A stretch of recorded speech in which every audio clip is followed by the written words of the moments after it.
Right breaking చూద్దాం. పశ్చిమాసియాలో యుద్ధ ముగింపు దిశగా ప్రయత్నాలు జరుగుతున్నాయన్నారు అమెరికా ప్రెసిడెంట్ డొనాల్డ్ ట్రంప్. తాము పంపిన 15 ప్రతిపాదనల్లో మెజారిటీ అంశాలను ఇరాన్ అంగీకరించిందని చెప్పారు. అయితే ఓ న్యూస్ ఛానల్ కి ఇచ్చిన ఇంటర్వ్యూలో ట్రంప్ ఈ విషయాన్ని అయితే స్పష్టం చేశారు. ప్రత్యక్షంగా పరోక్షంగా జరుగుతోన్న చర్చల ఫలితంగానే ఇది సాధ్యమైంది అని చెప్పుకొచ్చారు. అవసరమైతే మరికొన్ని డిమాండ్లను కూడా ఇరాన్ ముందు ఉంచుతామని ట్రంప్ చెప్పారు. ఇరాన్ తన చిత్తశుద్ధిని నిరూపించుకునేందుకు ఇప్పటికే 10 భారీ చమురు నౌకలను కానుకగా అమెరికాకు పంపిందని ట్రంప్ చెప్పారు. సోమవారం మరో 20 నౌకలను పంపడానికి ఇరాన్ సిద్ధంగా ఉంది అని అన్నారు.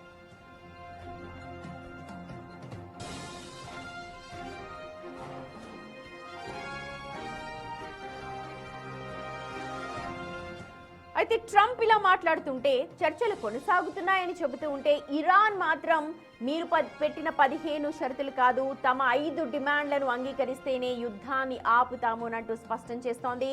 ట్రంప్ 15 ప్రతిపాదనలకు బదులు 5 డిమాండ్ల లిస్ట్ ను పంపింది. ఆ 5 డిమాండ్లలో ఇరాన్ పశ్చిమాసియా ప్రాంతంలో ముఖ్యంగా గల్ఫ్ దేశాల్లో ఉన్న అమెరికా సైనిక స్థావరాలను పూర్తిగా మూసివేయాలి అని పట్టుబడుతోంది.